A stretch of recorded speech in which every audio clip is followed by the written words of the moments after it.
தந்தி தொலைக்காட்சி நேயர்களுக்கு வணக்கம். நல்லதை சொல்வோம், நல்லதை செய்வோம், நல்லதே நடக்கும்.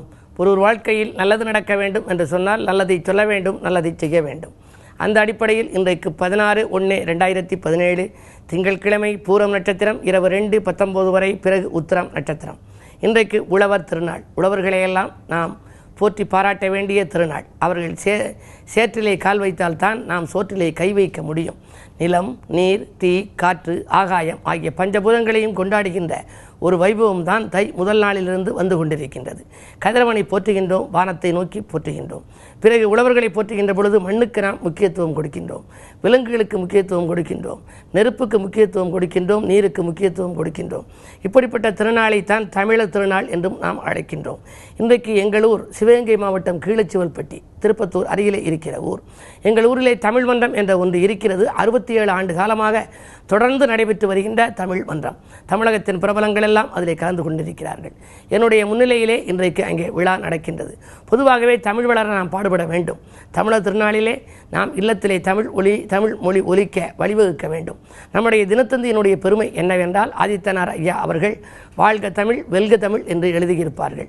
வாயென்றும் நாவென்றும் உள்ளதென்றா வண்டமிழே உனைப்பாட வேறெதற்கு, மாயாத எம் காதல் வாழ்க்கை கூட மடித்தமிழே உன் பணிக்கு பின் எமக்கு என்று வாழ்ந்தவர் பெருமைக்குரிய தமிழர் தந்தை சீபா ஆதித்தனார் ஐயா அவர்கள்.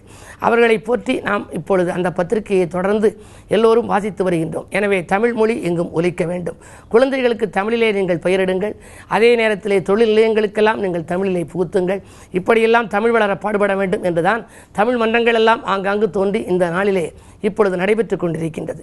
இந்த உழவர் திருநாளிலே உழவர்களின் புகழ் பாட வேண்டும்.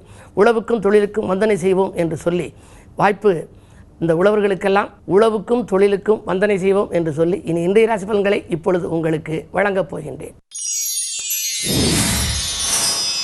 மேசராசி நேயர்களே, ஆதாயம் தரும் தகவலில் அக்கறை அதிகம் செலுத்துகின்ற நாள். இன்றைக்கு அலைபேசி வழியில் அதிகாலையிலேயே உங்களுக்கு நல்ல தகவல் வந்து சேரலாம். குருவினுடைய பார்வை உங்கள் ராசியில் பதிகிறது. இன்றைக்கு குரு பகவான் வக்ர இயக்கத்திலே உங்கள் ராசிக்கு சப்தமஸ்தானத்திலே வந்திருக்கிறார். எனவே இன்று முதல் இனி உங்களுக்கு தொட்ட காரியங்களில் வெற்றி கிடைக்கும். துணையாக இருப்பவர்களெல்லாம் தோள் கொடுத்து உதவுவார்கள். எடுக்கும் முயற்சிகளில் எளிதில் பலன் கிடைக்கும் விதத்திலே குருவின் அருட்பார்வை பதிவதால் குருவை வழிபாடு செய்யுங்கள். குதூகலத்தை வரவழைத்துக் கொள்ளுங்கள். ரிஷபராசினியர்களே, உங்களுக்கெல்லாம் நினைத்தது நிறைவேறும் நாள். விமர்சனங்களால் ஏற்பட்ட விரிசல்கள் எல்லாம் அகலும். ஆரோக்கிய தொல்லைகள் மாறும். நண்பர்களின் ஒத்துழைப்போடு நல்ல காரியம் ஒன்றை செய்து முடிக்கப் போகின்றீர்கள். இந்த நாள் உங்களுக்கு ஒரு இனிய நாள். மிதுனராசினியர்களே, உங்களுக்கெல்லாம் தொல்லை தந்தவர்கள் இல்லையை விட்டு விலகிச் செல்லும் நாள். இன்றைக்கு துணிந்து சில காரியங்களில் ஈடுபட்டு வெற்றிகளை குவிக்கப் போகின்றீர்கள். திருமண முயற்சிகளில் அனுகூலங்கள் கிடைக்கும். மாமன் மைத்தூர்களின் ஒத்துழைப்போடு மனதிற்கினிய சம்பவம் ஒன்று உங்கள் இல்லத்திலே நடைபெறப் போகிறது. சேமிப்பு உயரும். புதிய முயற்சிகளுக்கு மாற்று இனத்தவர்களும் உங்களுக்கு உறுதுணையாக விளங்குவர். கடகராசினியர்களே, உங்களுக்கெல்லாம் இன்றைக்கு விட்டுப்போன வரன்கள் மீண்டும் வந்து சேரும் நாள். தொற்ற காரியங்களில் வெற்றி கிடைக்க இல்லத்தில் உள்ளவர்களின் ஒத்துழைப்பு கூடுதலாக உங்களுக்கு கிடைக்கலாம். செவ்வாய் பலம் நன்றாக இருக்கிறது. அஷ்டமத்தில் செவ்வாய் இருக்கின்ற பொழுது வாகனங்களால் தொல்லைகள் ஏற்படலாம். பயணங்களை மட்டும் வேண்டுமானால் நீங்கள் மாற்றி அமைத்துக் கொள்ள நேரிடும். 2லே ராகு இருப்பதால் பணப்புழக்கம் அதிகரிக்கும் நாளாகவே இந்த நாளை கருதலாம். சிம்மராசினியர்களே, ஜென்ம ராகு. இடமாற்றம், ஊர் மாற்றம், வீடு மாற்றங்களை சந்திப்பதற்கான வாய்ப்புகள் கைகூடப் போகின்றது. பங்குதாரர்கள் உங்கள் பணத் தேவையை பூர்த்தி செய்வார்களா என்பது சந்தேகம்தான். 3ல் குரு இருப்பதால் முன்னேற்ற தடைகள் ஏற்படலாம். என்ன இருந்தாலும் இன்றைக்கு நீங்கள் குரு பகவானையும் வழிபாடு செய்யுங்கள். ராகு பகவான் வழிபாட்டையும் மேற்கொள்ளுங்கள். நாகசாந்தி செய்தால் நன்மைகள் கிடைக்கும். கன்னிராசினியர்களே, உங்களுக்கெல்லாம் தட்டிச் சென்ற வாய்ப்புகள் தானாக வந்து சேரும் நாள்.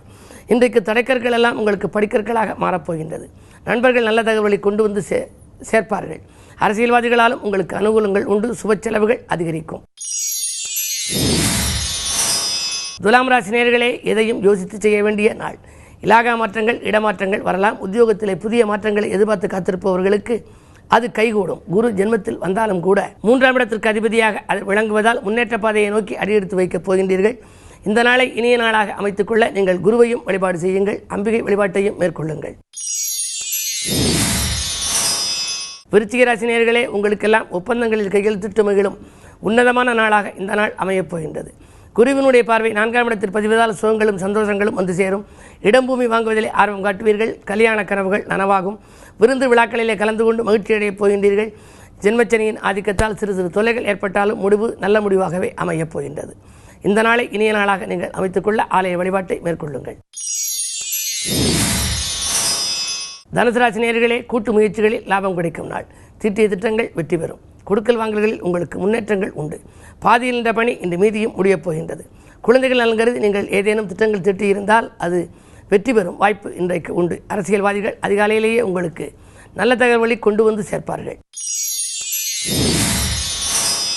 மகர ராசி நேயர்களே, உங்களுக்கு சந்திராஷ்டமம். எதை செய்தாலும் யோசித்து செய்ய வேண்டும். அது மட்டுமல்ல, இடர்களும் துயரங்களும் இடையிடையில் வரத்தான் செய்யும். சூரிய பலம் மேலோங்கி இருப்பதால் கோபத்தை குறைத்துக் கொள்ளுங்கள். அருகில் இருப்பவர்களை அனுசரித்துக் கொள்ளுங்கள். விலையுயர்ந்த பொருட்களை கையாளுகின்ற பொழுது கவனம் செலுத்துங்கள். கும்பராசி நேயர்களே, உங்களுக்கெல்லாம் செவ்வாய் பலம் மேலோங்கி இருக்கும் இன்றைக்கு கல்யாண வாய்ப்புகள் கைகூடும் நாளாக கருதலாம்.